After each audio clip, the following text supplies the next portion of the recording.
भिलाई इस्पात संयंत्र वैसे तो रेल पातों के निर्माण के लिए जाना जाता है, जो भारतीय रेल के साथ साथ दुनिया के अन्य देशों को भी रेल पातों की आपूर्ति करता है। लेकिन अब वह रेल पात के अलावा युद्धपोत और जहाजों के निर्माण में इस्तेमाल होने वाली विशेष तरह की प्लेटों का भी निर्माण कर रहा है, जो भारतीय नौसेना के विस्तारीकरण और आधुनिकीकरण में सहायक साबित हो रहे हैं। बीएसपी में बनने वाली ये प्लेटें देश के महत्वपूर्ण नौसेना परियोजना में इस्तेमाल हो रही हैं। इन प्लेटों को पहले रूस से आयात किया जाता था, लेकिन इन प्लेटों का उत्पादन अब बीएसपी में होने लगा है, जो आत्मनिर्भर भारत की मुहिम को बल दे रहा है। भिलाई इस्पात संयंत्र के महाप्रबंधक एसके दरिपा ने बताया कि नौसेना को प्लेटों की आपूर्ति करने के साथ ही भिलाई इस्पात संयंत्र भारतीय स्पेस रिसर्च इसरो को भी विशेष प्लेटों की आपूर्ति कर रहा है। आत्मनिर्भर भारत की दिशा में एक बहुत मजबूत कदम हमने आगे बढ़ाया है, विशेषकर दो क्षेत्रों में। एक है नौसेना और दूसरा है भारतीय स्पेस रिसर्च। नौसेना के लिए के युद्धपोतों के निर्माण के लिए हम कई वर्षों से special warship grade plate DMR 249A roll करके सप्लाई करते हैं। इन प्लेटों को पहले देश में इंपोर्ट किया जाता था रशिया से। अब ये खासियत जो है, हमने हमारी प्लेट मिल में हमारे प्लेट मिल के इंजीनियर्स और टेक्नीशियंस और सब मिलकर, और रिसर्च एंड कंट्रोल हमारे जितने भी लोग हैं, इंस्पेक्शन के लोग हैं, ये सब ने मिलकर जो है हमने इसमें स्किल डेवलप किया है। गौरतलब है कि भिलाई इस्पात संयंत्र में बनने वाली प्लेटों का इस्तेमाल पहले स्वदेशी विमान वाहक पोत INS विक्रांत के निर्माण में भी किया गया था। इसके अलावा INS कोमार्ता और INS क्लिंटन जैसे नौसेना के जहाजों के निर्माण में भी भिलाई इस्पात संयंत्र में बनने वाली प्लेटों का इस्तेमाल किया जा रहा है। एक भारत श्रेष्ठ भारत के तहत जांजगीर जिले में इन दिनों विभिन्न कार्यक्रमों का आयोजन किया जा रहा है। इसी कड़ी में जिले की अकलतरा विकासखंड की ग्राम पंचायत कटघरी की शासकीय प्राथमिक शाला में सांस्कृतिक कार्यक्रमों के माध्यम से बच्चों को शिक्षा दी जा रही है। स्कूल के सहायक शिक्षक ने दूरदर्शन से बातचीत में बताया कि बच्चों को एक भारत श्रेष्ठ भारत के तहत देश के स्वतंत्रता सेनानियों के बारे में बताया गया। इस दौरान विभिन्न प्रतियोगिताएं भी आयोजित की जाती हैं। उन्होंने बताया कि बच्चों को कोरोना महामारी से बचाव और सावधानी के बारे में भी जानकारी दी जा रही है। हमारे स्कूल का प्रोजेक्ट है, जिसमें कोरोना वायरस से घबराने और जो है उससे बचने के उपाय के बारे में हमारे स्कूल चित्र के माध्यम से प्रदर्शित किया गया है। सहायक शिक्षक ने बताया कि सांस्कृतिक कार्यक्रमों को लेकर बच्चों में भी विशेष उत्साह रहता है, साथ ही वे खेल के माध्यम से जल्द सीखते हैं।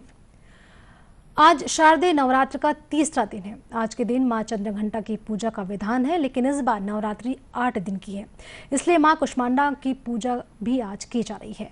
प्रदेश के देवी मंदिरों में भक्ति और श्रद्धा का माहौल है। प्रशासन से कुछ शर्तों के साथ छूट मिलने के बाद श्रद्धालु भी माता के दर्शनों के लिए देवी मंदिरों में पहुंच रहे हैं। इसी कड़ी में महासमुंद जिले के खल्लारी माता के दरबार में भी भक्तों की हलचल बढ़ गई है। महासमुंद जिला मुख्यालय से करीब 22 किलोमीटर दूर पहाड़ी के ऊपर मां खल्लारी का पवित्र स्थान है, जो चारों तरफ पहाड़ियों से घिरा हुआ है। मंदिर के पुजारी भवानी दास वैष्णव ने बताया कि माता के दर्शनों के लिए देश विदेश से लोग आते हैं। पंजाब है और अमेरिका है, वहाँ यहाँ के भी लोग आते हैं, कभी कभी इंग्लैंड, देश विदेश कई जगह से आते हैं।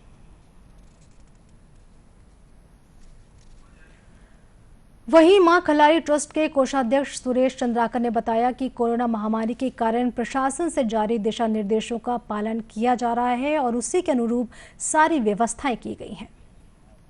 और सभी दर्शनार्थियों से अपील किया जा रहा है कि ये सोशल डिस्टेंस बनाकर रखें, मास्क लगा कर आवे, सैनिटाइजर से सैनिटाइज किया जाए, और जगह पोस्टर में लगाया गया है और शासन गाइडलाइंस अनुसार दर्शन किया जा रहा है।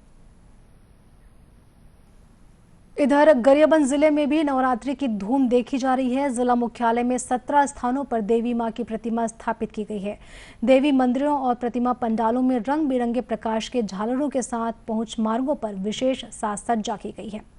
शिव दुर्गा मंदिर के पुजारी पंडित खड़कनंद दुबे ने बताया कि आज तृतीय और चतुर्थी दोनों तिथि होने के चलते माता के 2 रूपों की पूजा की जा रही है। संयोग हो रहा है, तृतीय चतुर्थी एक साथ है। वहीं शीतला मंदिर और गांधी मैदान में बिराजी मां दुर्गा उत्सव समिति के सदस्य राजेश साहू ने बताया कि कोरोना से बचाव के लिए दिए गए दिशा निर्देशों का पालन करते हुए गरबा, मीना बाजार, जगराता, भजन संध्या सहित अन्य कार्यक्रमों का आयोजन किया जा रहा है। पिछले बार देखने को नहीं मिल पाया था, पर इस बार लोगों में बहुत उत्साह है। लोगों ने बहुत अच्छे पंडाल बनाए हैं। लोगों में उत्साह के साथ में कार्यक्रम भी हर पंडालों में किया जा रहा है। जगराते का कार्यक्रम है, कहीं डांडिया का कार्यक्रम है, कहीं मीना बाजार लगाया जा रहा है, कहीं जादू के कार्यक्रम किए जा रहे हैं। और साथ ही साथ शासन और प्रशासन के हिसाब से, कोरोना गाइडलाइन के हिसाब से हर जगह कार्यक्रम हो रहे हैं और कोरोना गाइडलाइन का भी पालन किया जा रहा है। श्री साहू ने बताया कि कोरोना संक्रमण की आशंका के कारण विभिन्न आयोजनों के दौरान सावधानी और सतर्कता बरती जा रही है। अंत में मुख्य समाचार एक बार फिर। मुख्यमंत्री ने कहा है कि कृषि का विकास और किसानों का कल्याण राज्य सरकार की सर्वोच्च प्राथमिकता है।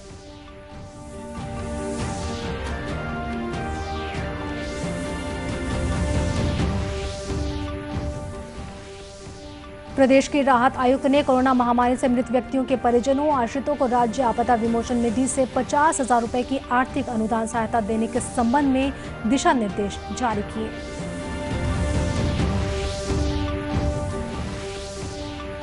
भाजपा के प्रतिनिधिमंडल ने राज्यपाल से मुलाकात कर कवर्धा में हुई घटना की न्यायिक जांच की मांग की।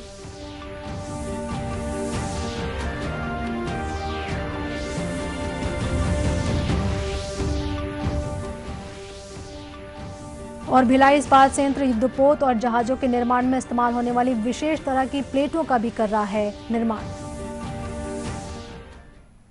इसी के साथ ये समाचार बुलेटिन यहीं समाप्त हुआ। नमस्कार।